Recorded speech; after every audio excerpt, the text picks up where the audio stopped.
Hey guys, my name's Khadroth, and today I'm going to be talking to you about JP's newest pretender, Typhon, coming to us with the Wings of Tears event. She is going to be a new limited AoE Buster Pretender, a 5-star version that you're going to be rolling for in the gacha. She's definitely going to be an interesting unit. Right out of the rip, she actually has really good damage output, so let's go ahead and break that down as we go through her kit as to how she manages to do that. Again, you can see she actually starts out here with really good attack power. The HP, on the other hand, is rather anemic, so that is going to be a concern for her. She's Sky Attribute, has Star Absorption of 100, kind of just right in the middle. Star Generation of 20%, definitely fairly decent there. NP Charge Rate of 0.6, NP Charge Defense of 3, Death Rate of 15%, which is a little bit under the average, and is Chaotic Evil. She is a female gendered unit with the basic traits of Animal Characteristic Servant, Demonic Beast Servant, Divinity, Dragon, Giant, Humanoid, Immune to Pigify, Mechanical, Non-Hominid Servant, Normal Servant, Space Flightable Servant, Super Large, Weak to Enemy Elish, and Levitatable Servant in Stage 1 specifically. She does, interestingly enough here, have a Triple Buster Gorilla style deck. This is definitely going to be very suited to her capabilities, as you are going to be wanting to just buster buffer to the moon and back. And you guys can see she does actually end up having 4 hit counts on all of her cards, other than her extra attack having 5, which is actually the average. The other ones are actually above average. Her active skills include Self-Invincibility for protection for that anemic HP of 2 attacks, 3 turns, Self-Attack up of 3 turns, and Buster up of 3 turns at 20% each at the maximum rank, all on a 6-turn cooldown. You will want to pay attention to the cooldowns with Typhon, because her second skill actually is going to reduce those cooldowns if you use it on her. It's going to be a targetable overcharge up and cooldown reduction down. The overcharge will go up by 2 stages, the cooldown reduction down by 1, and she'll also increase the critical strength of the target by 30%, as well as being a star bomb of up to 15 stars. This skill is going to be on a 7-turn cooldown, so unless you use it on her, you will not be able to get back to the skill a second time. But that is just naturally going to be the issue, depending on what composition you're running her in. Her third skill is going to charge her own NP gauge by up to 30%, but it will also have a party-wide charge of 20% on top of that, turning her into a 50% charger, as well as allowing her to work really well in multiple damage dealer types of setups, as she will have the party charge aspect there to help carry the load for anybody else that needs some additional charge. She's also going to increase the party's attack by up to 20% for 3 turns, and has a 500% chance to inflict curse status with 500 damage for 3 turns to them, which is definitely going to be another interesting aspect to her, as one of her mechanics will be that her damage will scale based off the number of active debuffs that she has on her. Her passive skills here include a 5% charge per turn every turn, increasing her own NP damage by 10%, as well as her crit damage, and then also increasing her own buff removal resistance by 30%, but she has a 500% chance to reduce her own debuff resistance by 30%. This demerit, however, is not considered an active debuff and will not count towards the total of her NP damage calculation. Taking a look at her append skills here, obviously something like mana loading is going to be desirable depending on what you're trying to run. Her third append here, being anti-ruler attack damage aptitude, is frankly just not that good of one. So my honest to God advice here is probably going to be to actually go after skill reloading in her case. This will really help her out depending on the composition that you're trying to run her in. The 5th append can enable her to become a Black Grail Looper should you so choose, and this could actually work really well for her depending on the setup that you're running her in. Her noble Phantasm is an AoE Buster NP, as we mentioned before. It's going to ignore invincibility for 1 turn activating first. It's going to mean you're not going to need any sort of Invuln Pierce from a Craft Essence or anything like that. She's going to deal damage to all enemies, and then deal super effective scaling damage with 10% for each additional debuff she has on herself. Now, this does include things like the curse that she puts on herself, but it's not going to include things like having an Avenger in the backline, or again, her own passive skill. No sort of passive debuff or demerit will count for this. It must be an active and removable debuff for her to get the additional damage out of this, but this is really nice, and there are things you can do to kind of stack debuffs on yourself depending on the party composition that you take her in. She's going to inflict burn from there with 1000 damage for 5 turns to all enemies, and then spread fire status on them. That's going to increase that burn damage by 100%, basically doubling it to 2000 damage per turn for every 5 turns. Her overcharge effect is actually a damage scaling one, with it being NP damage up of 10% base. It's going to scale all the way up to 50% at 500% overcharge. At least you can manage to make it so that she gets 30% there on one of the turns with her second skill's overcharge effect. So definitely a really solid one.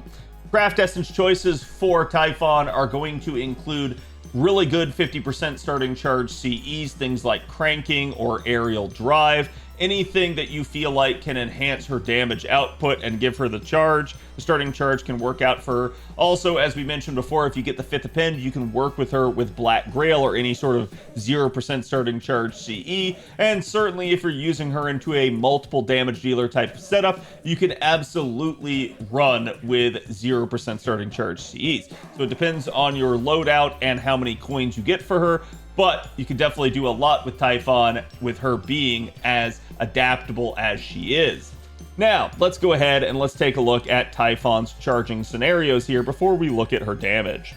So right now on screen, you guys can see we have 2 different scenarios. The first one here being a 50% starting charge CE. We're going to be utilizing the standard double Koyanskaya Oberon composition here. 50% starting charge combined with Typhon's own 50% is going to be how we're going to start out. It's going to bring her up to 100%. Turn 2, you're going to use both the Koyanskaya's charge skills as well as Oberon's own 20% after you rotate for him. That should bring you pretty much to an overkill point of allowing you to have even more than 100% charge, fire off the NP the second time, and you'll end up in Wave 3.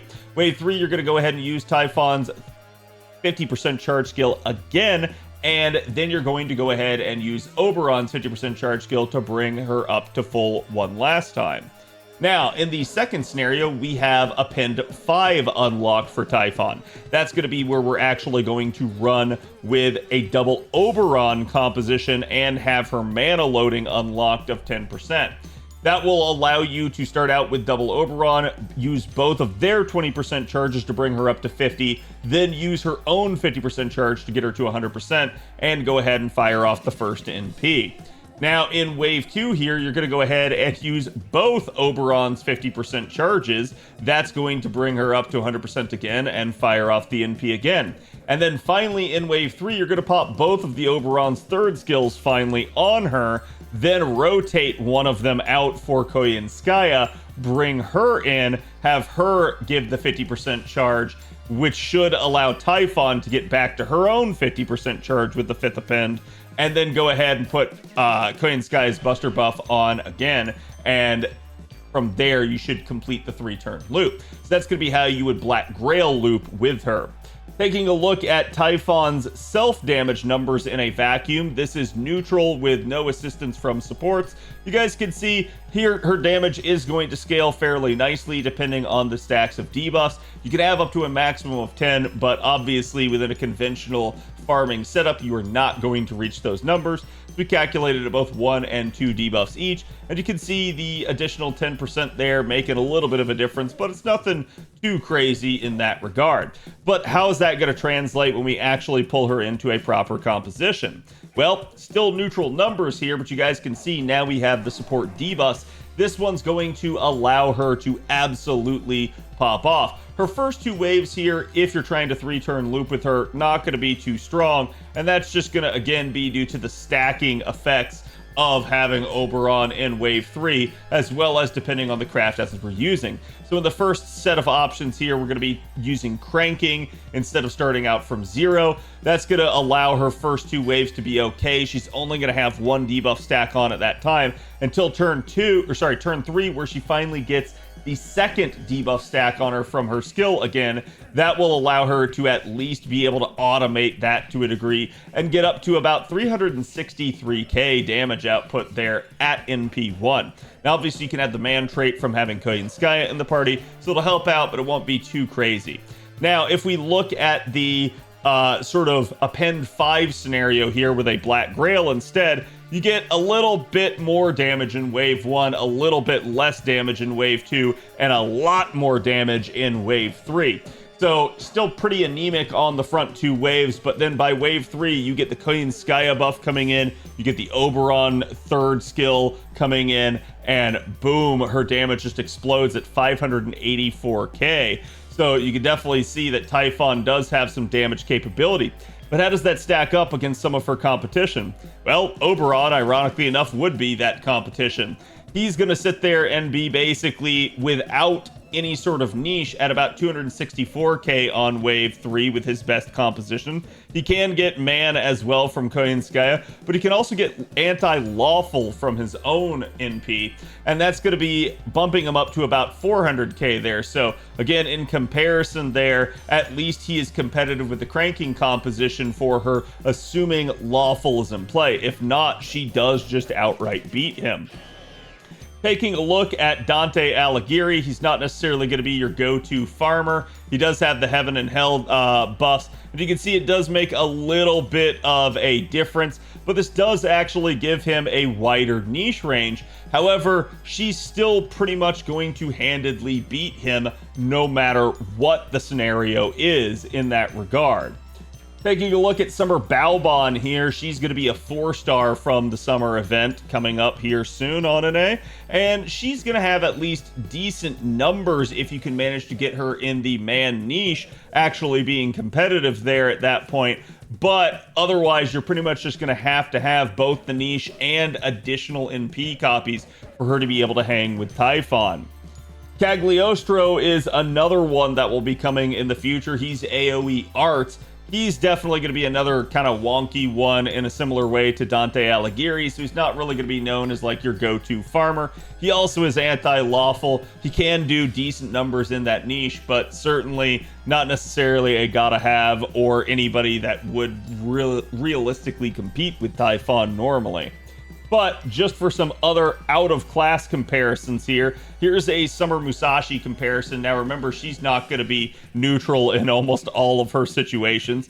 So 387k is definitely nice, but that anti-saber is just terrifying for Musashi, as it always has been. And throwing in a couple of AoE busters here as well. We have Gilgamesh for comparison against his anti-servant niche. He's still going to be a little bit better. And then Melisyn in here as well at 440k, kind of holding down her own. So just for comparison's sake there, we felt it would be a good idea to kind of get outside the box and show you guys how a different class within the Knight class triangle would work, since she is a pretender.